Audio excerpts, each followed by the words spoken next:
Dear student, good morning. I am again with you for a short while to discuss the class of mathematics, general mathematics and other 11th class science physics का topic लेंगे हम आज। तो ये किसी की मांग पे हमने फिजिक्स को पढ़ाना शुरू किया है। बाकी बेसिकली मेरे को मैथमेटिक्स और जनरल इंग्लिश ही पढ़ाना था, लेकिन अब तो ये फिजिक्स की डेली क्लास लगेगी। तो मुझे उम्मीद है कि आप इसको अच्छे ढंग से सुनेंगे और आपको समझ भी आएगी। और प्लीज़ एक बात ध्यान रखिए कि इस कोविड के दौरान आपको बाहर नहीं जाना है। जब आपको घर पे ही ये मटेरियल मिलेगा तो बाहर जाने की ज़रूरत नहीं है।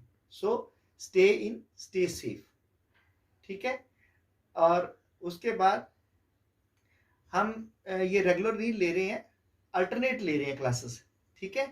Thank you for attending my classes and liking. Please like and share my videos. Okay. Hello, good morning dear students. हमने कल जो पढ़ा था मैक्रोस्कोपिक डोमेन के बारे में डिस्कस किया था और उसके जो पार्ट्स थे सारे के सारे हमने डिस्कस कर दिए थे।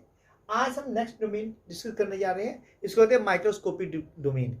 तो माइक्रोस्कोपिक डोमेन जो है, इसमें क्या होता है, इट इंक्लूड्स करता है फिनोमेना जो होते हैं of at of minuscule scale, very very small scale के, जैसे एटॉमिक, मॉलिक्यूलर एंड न्यूक्लियर। ठीक है, क्या क्या आएगा, एटॉमिक, मॉलिक्यूलर और न्यूक्लियर। तो क्या पढ़ेंगे आज, microscopic domain.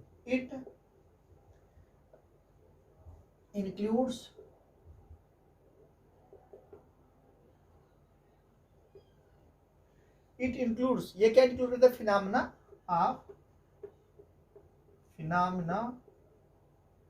Of very minuscule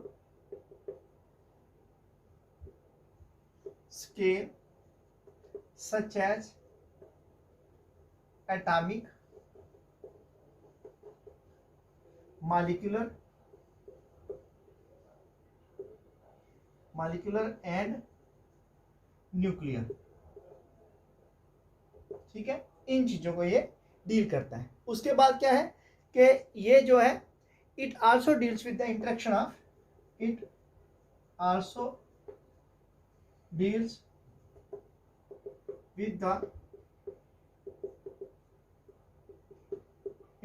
of probe like, क्या कहा, interaction of probe like electrons, photons and other. क्या क्या आएगा इसमें, इलेक्ट्रॉन आएगा, हम इलेक्ट्रॉन की स्टडी करेंगे, फोटॉन्स आएगा, उसके बारे में डिस्कस करेंगे, एंड अदर एलिमेंट्री पार्टिकल्स। और जो एलिमेंट्री पार्टिकल हैं, जो दूसरे एलिमेंट्री पार्टिकल्स हैं उनके बारे में डिस्कस करेंगे। Elementary particles, so to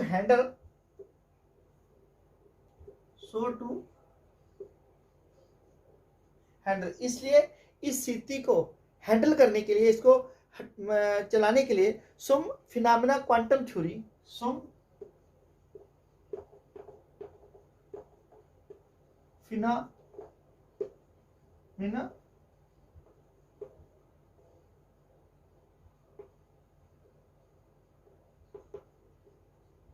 quantum जो है हैज बीन डेवलप्ड।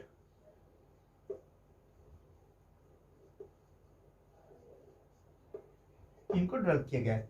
इसमें देखिए क्या है, अगर हम मान लो हम किसी एटॉमिक की बात करते हैं, तो एटम क्या है, फॉर एग्जांपल अगर हम एक hydrogen atom, nitrogen atom, oxygen atom, carbon atom, अगर इनकी स्टडी करेंगे तो सिर्फ एक एटम की बात करेंगे, एटॉमिक पार्टिकल की बात, एटम की बात करेंगे। फिर मॉलिक्यूल में क्या आएगा, अगर एक जैसे एटम होंगे, जो तो ये हाइड्रोजन मॉलिक्यूल बन गया, इस तरह ऑक्सीजन मॉलिक्यूल बन जाएगा, इस तरह नाइट्रोजन मॉलिक्यूल बनेगा। फिर मॉलिक्यूल फॉर्म की बात करेंगे, या फिर इनके न्यूक्लियस जो होते हैं, जो न्यूक्लियस है इसकी बात करें, न्यूक्लियस के अंदर क्या है, न्यूट्रॉन है, ठीक है, और प्रोटॉन है इसमें, तो इनकी डिस्कशन करेंगे। इलेक्ट्रॉन जो है इसके चारों तरफ रिवॉल्व करता है, इसलिए it also deals with the interaction of probe like electron, proton जो है, फोटॉन्स, उनकी भी एलिमेंट्री पार्टिकल के बारे में स्टडी करता है और हैंडल करता है क्वांटम जो है phenomena quantum has been developed and so to handle some phenomena quantum, और किस चीज़ों को हैंडल करने के लिए एक हमने क्या किया, quantum theory has been developed. ये क्वांटम थ्योरी जो है इसको डेवलप किया गया है। Is a factor responsible for the progress of physics. There are certain factors which are helpful for factors responsible for the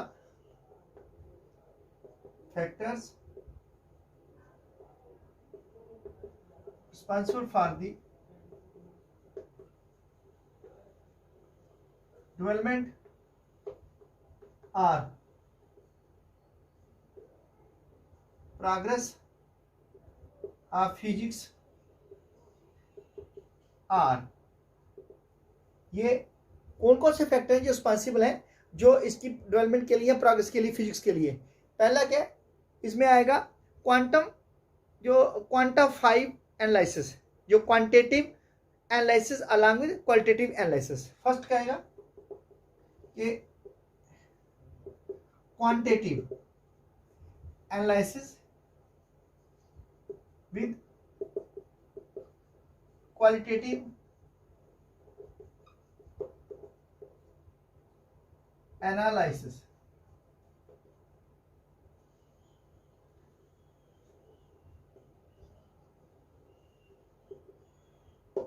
हम ये इसमें सिर्फ क्वांटिटी की बात ही नहीं करेंगे, लेकिन इसके साथ साथ हम क्वालिटी की बात करेंगे।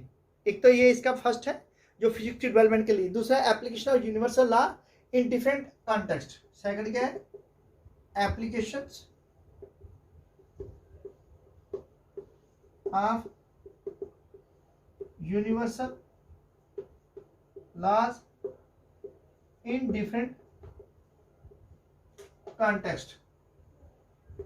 जैसे आपने लॉ पढ़ा है, law of conservation of mass, ठीक है। ये भी एक डिफरेंट कंटेक्स्ट में है कि मैटर जो है can neither be created not destroyed but can only be transfer from one form to another form. Law of gravitation क्या कहता है, ग्रेविटेशन कहता है कि एवरीबॉडी अट्रैक्टेड टुवर्ड्स अर्थ, ठीक है। फिर उसके बाद न्यूटन्स के लॉ थे, ठीक है, उसमें क्या थे, लॉज ऑफ मोशन है। तो ये सब क्या है, जो एप्लीकेशन है यूनिवर्सल लॉज की इन डिफरेंट कंटेक्स्ट में यूज होती है। और थर्ड क्या आएगा,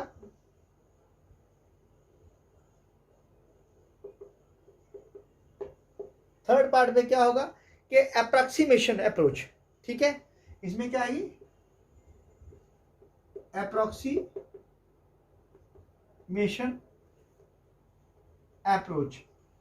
देखो हम क्या करते हैं, किसी भी चीज के लिए अगर अप्रॉक्सीमेट वैल्यू ले लेते हैं, जैसे अगर हम किसी डिवाइड को फिगर को डिवाइड करते हैं, मान लो आप 2 को 3 से डिवाइड करते हो तो 2.3 लिखते हो, है, या 20 को 3 से डिवाइड करते हो, सपोज ये 20 को 3 से डिवाइड किया तो क्या 3 6 18, ठीक है, 10 में से 8 के 2 पॉइंट लग गया, फिर 20 3 6 18, फिर 20 तो ये 3 6 18, सो ऑन, ऐसे करते जाएंगे। हम इसकी जो क्वांटिटेशन करेंगे, इनकी अप्रोक्सीमेशन करेंगे, हो गया 6.67। क्या मानेंगे इसको, 6.67। ये होगी इसकी एक अप्रोक्सीमेशन अप्रोच, क्योंकि complex phenomena are broken down into collection of basic laws. इसमें क्या है, अप्रोक्सीमेशन अप्रोच में जो कॉम्प्लेक्स फिनोमेना है,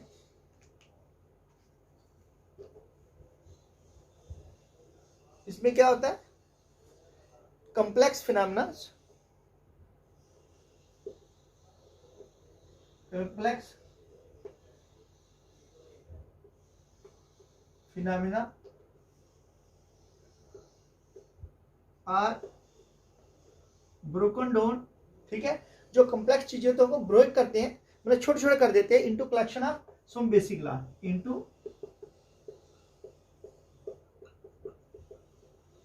कलेक्शन ऑफ बेसिक लॉज, ठीक है।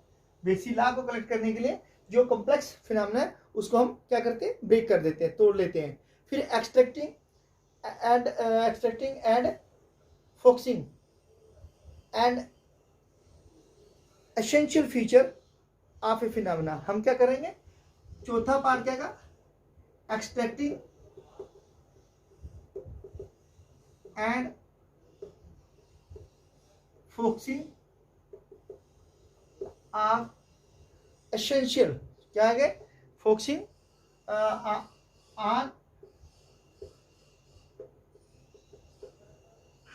एसेंशियल, बहुत जो फीचर्स हैं, एसेंशियल फीचर्स कि जिन चीजों को हटा नहीं सकते आप है फिनोमेना, ठीक है।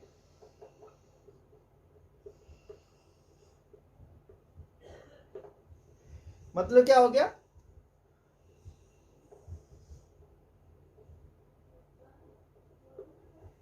एक्सट्रैक्ट करना, फोकस करना, एसेंशियल फीचर। भाई इसका कौन सा सबसे जरूरी फीचर है, कोई मान लो अगर हम हाइड्रोजन एटम की या हम ये जो कैथोड रेज की स्टडी कर रहे हैं, तो कैथोड रेज में क्या किया है, क्या किया गया है, या आप टेलीस्कोप की बात करें उसमें एक्सट्रैक्ट करेंगे फीचर क्या है इसका, और जो बहुत जरूरी है, अनिवार्य है, उस फिनोमेना को एक्सट्रैक्ट करेंगे और उस पर फोकस करेंगे, ठीक है। एसेंशियल फीचर क्या है इसके, उसके बाद then there comes the next certain definitions are here, कुछ डेफिनेशंस हैं तो हाँ, तो हम क्या पढ़ रहे थे फिजिक्स का, कल हमने मैक्रोस्कोपिक, जो हम मैक्रोस्कोपिक डोमेन पढ़ा है, आज हम उसी का जो पार्ट है ये उसी के साथ चल रहा है। हाइपोथेसिस क्या है, एग्ज्यूम क्या है, मॉडल एंड एजम्पशन, उसी पार्ट से रिलेटेड है। तो ये डिफाइन करके आज का टर्म्स हाइपोथेसिस क्या होता है। देखिए हाइपोथेसिस होती है कि एक ऐसी सपोजिशन जिसको बिना अज्यूम किए हम कहते हैं कि ये ट्रू है। जैसे हाइपोथेसिस दिए होते हैं ना कि equals are added to equals, तो कहते हैं इक्वल, फॉर एग्जांपल इसमें हम लिख सकते हैं equals are added to equals. For example जैसे अगर हम a is equal to B है तो दोनों में हम c ऐड करते हैं, a plus C is equal to b plus C, तो ये इक्वल होंगे, ठीक है। When equals are added to equal तो इक्वल होते हैं। अगर उसको व्हेन बोथ साइड्स, व्हेन मान लो a is equal to b है, if both are multiplied by half तो दे आर इक्वल। तो मतलब ये हो गया कि hypothesis it may not be proved but can be verified. इसको हम वेरीफाई कर सकते हैं, प्रूव नहीं कर सकते, ठीक है। इस चीज को प्रूव नहीं कर सकते, तो सीरीज ऑफ एक्सपेरिमेंट्स देके हम इसको वेरीफाई कर सकते हैं, ठीक है। हाइपोथेसिस में क्या होता है कि ये एक सपोजिशन होती है जो बिना अज्यूम किए कि ये मान लेते हैं कि ट्रू है, ठीक है। कि अगर हम कोई चीज इसमें ऐड करते हैं, मान लें हमारे पास a is equal to B है, तो अगर मान लो उसमें ये एक चीज है, ठीक है, इसको हम ये इसके अंदर इतनी ही एक चीज और ऐड करते हैं तो डबल हो जाएगी, इसका साइज बड़ा हो जाएगा, ठीक है। जैसे ये एक पेन है हमारे पास, ये इसी क्वालिटी से दूसरा एक और पेन है, ठीक है, ये एक है, तो इसके साथ अब एक को जोड़ देते हैं तो इसकी लेंथ इक्वल हो जाएगी। मतलब इक्वल था, इक्वल में हमने ऐड किया तो इक्वल हो है। अगर a is equal to C है, a is equal to B है, तो दोनों में c ऐड किया तो c रहेगा। और मान लो आपको कोई नंबर दिया है, ठीक है, सपोज कि आपको कोई ऐसे के नंबर देते हैं, मान लो 2 है, सपोज हम कहते हैं कि 2 जो है वो इज इक्वल टू 3 है, तो दोनों में 1 ऐड करेंगे तो 2 प्लस 3 3, तो 3 प्लस 1 4, तो 3 इज इक्वल टू 4 भी होगा। मतलब सपोज है, ये सपोजिशन है, लेकिन हाइपोथेसिस क्या होता है, मान लो आपको एक ये लाइन दी है ना, ए बी, ये और एक लाइन और दी है ये C D, A B is equal to C D है, तो इसमें अगर हम एक छोटी सी लाइन ये एल ऐड करेंगे इसमें भी, तो ये प्लस हो जाएगा, इसमें भी प्लस हो जाएगा, तो बोथ आर इक्वल होंगे, मैग्नीट्यूड में इक्वल होंगे। तो इसका मतलब क्या हो गया, इसका मतलब क्या हो गया, वेरीफाई कर सकते हैं through a series of experiment. बहुत से एग्जांपल्स लेके हम इसको वेरीफाई कर सकते हैं। देन होती है एक्जियम। एक्जियम क्या होती है, एक्जियम एक सेल्फ एविडेंट ट्रूथ है that it is can be accepted without controversial question. ऐसा ट्रुथ जो सच्चाई है जिसको हम एक्सेप्ट कर सकते हैं बिना किसी कंट्रोवर्सी के, बिना किसी क्वेश्चनिंग के, तो उसको मानते हैं कि ये सही है तो सही है।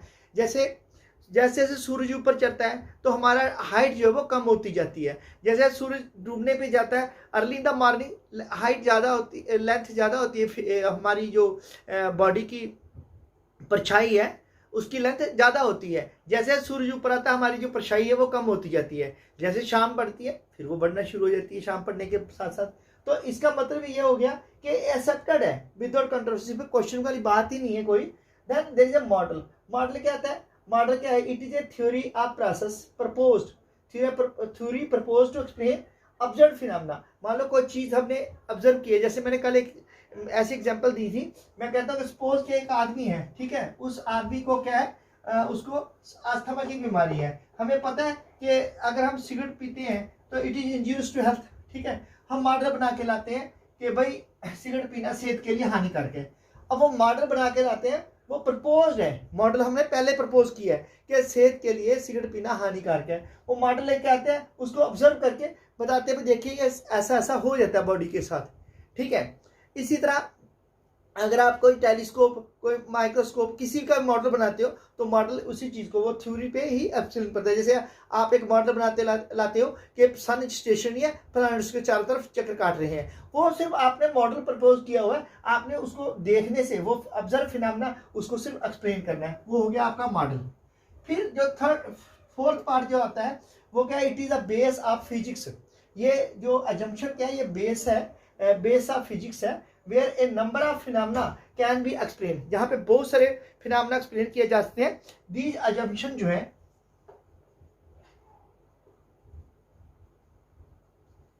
ये जो अजम्पशन क्या है, ये अजम्पशन जो है are made from, these assumptions are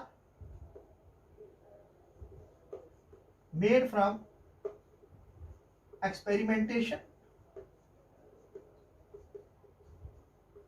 observation,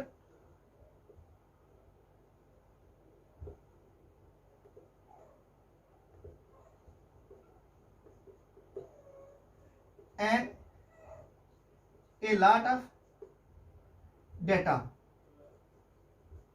and a lot of data, sorry, a lot of statistical data, एक बहुत सारा हम स्टैटिस्टिक्स से डाटा लेते हैं, उससे भी इसको हम करते हैं। तो मतलब क्या, अजम्पशन का क्या मतलब हो गया, अजम्पशन भाई आपका एक बेस है फिजिक्स का। फिजिक्स में जो भी बात हम अज्यूम करके चलते हैं। ठीक है, फिजिक्स में हम जिस भी बात को डिस्कस करें उसमें अज्यूम कर लेते हैं। लेट्स अज्यूम, ठीक है, मान लेते हैं कि ए इज इक्वल टू सी है, फिर इसको प्रूव करेंगे। ठीक है, एक्सपेरिमेंट करेंगे, ऑब्जर्व करेंगे, फिर उसके लिए डाटा कलेक्ट करेंगे, तो वो क्या हो गया, आपका अजम्पशन हो गया। इसी तरह से जो आपका ये आज का टॉपिक है ये कंप्लीट है। ठीक है, तो मोस्टली इतना ही हम कर सकते हैं, एक दिन का लेसन इतना ही होना चाहिए जो कि बच्चा उसको याद भी कर सके, कवर भी कर पाए। पढ़ाने को अगर बहुत सारा लेसन पढ़ा दिया और बच्चे ने उसको कवर नहीं किया तो दैट डजंट मीन के I have taught the class. अगर आप रेगुलरली एक क्वेश्चन या एक टॉपिक डेली का पढ़ते हो तो वो टॉपिक जो है वो एक बुक के एक लेसन में ज़्यादा से ज़्यादा 5 या 6 या 7 या 8 टॉपिक हो सकते हैं। एक टॉपिक डेली कवर करने से 30 दिन हफ्ते में एक आपका लेसन खत्म हो जाता है, 30 दिन में 4 लेसन खत्म होते हैं अगर आप रेगुलरली पढ़ते हो तब।